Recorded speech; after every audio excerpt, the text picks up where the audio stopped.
नमस्कार, सनातन विचार श्रृंखला में आपका स्वागत है।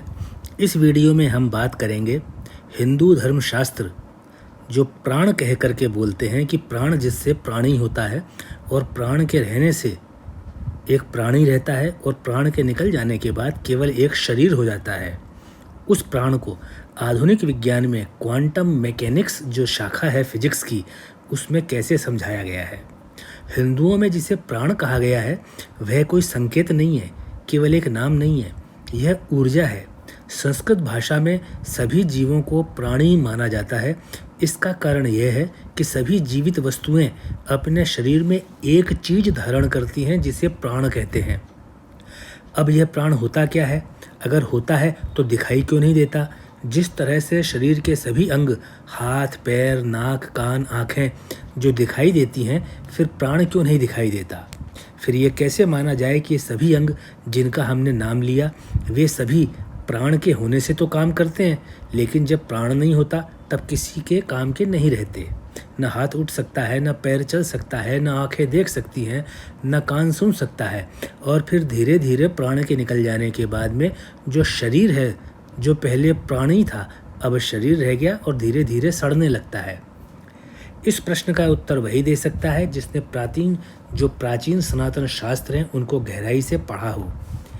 आइए इस वीडियो में हम प्राण को आधुनिक विज्ञान की शाखा जिसे क्वांटम मैकेनिक्स कहते हैं उसके साथ समझने की कोशिश तो ज़रूर करेंगे, लेकिन उससे पहले भारतीय शास्त्र प्राण के बारे में क्या कहते हैं उसको जान लेते हैं।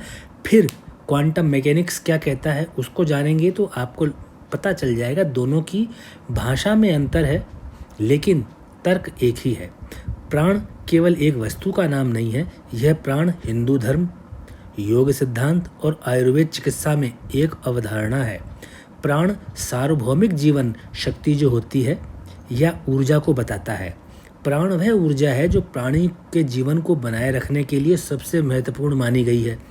यही प्राण वाली ऊर्जा जीव के शारीरिक, मानसिक और भावनात्मक कल्याण और उसके विकास के लिए जिम्मेदार है। इस प्राण के बिना किसी भी जीव का होना, जीवित होना संभव नहीं है। इस प्राण के बिना किसी जीव के शक्ल की कल्पना भी नहीं की जा सकती। प्राण की अवधारणा की उत्पत्ति भारतीय प्राचीन ग्रंथों में पाई गई है, जिन्हें उपनिषद के नाम से जाना गया है, जो लगभग कई सौ, कई हजार ईसा वर्ष पूर्व के लिखे गए हैं। उपनिषद प्राण की अवधारणा को जीवन शक्ति के रूप में बताते हैं, जो सभी जीवित चीज़ों को जीवंत बनाए रखती है और शरीर, मन और आत्मा के काम के लिए जिम्मेदार है। प्राचीन हिंदू दर्शन में या प्राचीन हिंदू विज्ञान में प्राण 5 महत्वपूर्ण ऊर्जाओं का एक प्रकार है, जिसे 5 प्राण या पंच प्राण भी कहा गया है। जीव के शरीर में 5 प्राण या पंच प्राण होते हैं, जिनके नाम है, पहला नाम है प्राण, दूसरा अपान, तीसरा समान, चौथा उदान और पांचवा व्यान। इनका वर्णन हिंदू ग्रंथों में विस्तार से किया गया है और ये योग और आयुर्वेद का भी हिस्सा हैं।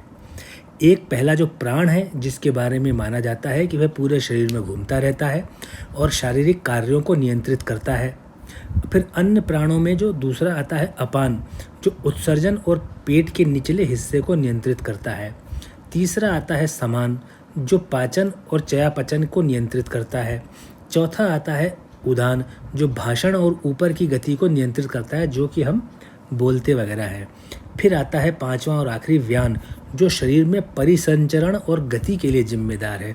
इस प्रकार प्राण को भी 5 भागों में बांट करके हिंदू दर्शन में समझाया गया है। प्राचीन हिंदू दर्शन और आयुर्वेद चिकित्सा में प्राण का महत्व तो है ही, इसके अलावा प्राण का महत्व या प्राण की अवधारणा आधुनिक भौतिक विज्ञान जिसे फिजिक्स कहते हैं वहाँ पर भी बहुत रुचिकर है। 20वीं सदी की शुरुआत में ऑस्ट्रिया के भौतिक विज्ञानी जो फिजिसिस्ट थे एरविंजर श्रोडिंगर ने प्राण की अवधारणा और क्वांटम यांत्रिकी यानी क्वांटम मैकेनिक्स के संबंध में विस्तार से लिखा था। क्वांटम यांत्रिकी यानी क्वांटम मैकेनिक्स जो भौतिक शास्त्र है, फिजिक्स की एक शाखा है, जो एक सिद्धांत स्थापित करती है कि पदार्थ और ऊर्जा दोनों उसी परमाणु और उसी उप परमाणुविक यानी सब एटॉमिक स्तर पर कैसे कार्य करते हैं। क्वांटम मैकेनिक्स ये बताता है कि एक ही पदार्थ में तरंग और कण दोनों के गुण एक साथ हो सकते हैं, यानी वे दृश्य में भी हो सकता है और अदृश्य में भी हो सकता है। यानी दिखाई देने वाली वस्तु ना भी दिखाई दे लेकिन उसका अस्तित्व रहेगा। जैसे एक आत्मा बिना दिखाई दिए अपना अस्तित्व बनाए रखती है। श्रोडिंगर जो वैज्ञानिक थे, उनका मानना था कि प्राण की अवधारणा क्वांटम कॉम्पैटिबिलिटी की अवधारणा के समान है। उन्होंने अपने लेख में तर्क दिया कि जीवित चीज़ों को जीवित बनाए रखने के लिए जो ऊर्जा जिम्मेदार है, उस ऊर्जा को हिंदू ग्रंथों में प्राण कहा गया है। हिंदुओं ने जिसे प्राण का नाम दिया है वह एक ऊर्जा है। ठीक ऐसी ही ऊर्जा परमाणु के और छोटे हिस्से, यानी जिनसे एक परमाणु बना है, जिसे उपपरमाणु कहा जाना चाहिए, उस उपपरमाणु के व्यवहार के लिए भी जिम्मेदार है। और यह उपपरमाणु जो ऊर्जा है और हिंदुओं में जिसे प्राण माना गया है, दोनों बिल्कुल समान हैं। श्रोडिंगर के अलावा अन्य भौतिक शास्त्री और वैज्ञानिकों ने भी जो प्राण है उसकी अवधारणा में रुचि दिखाई।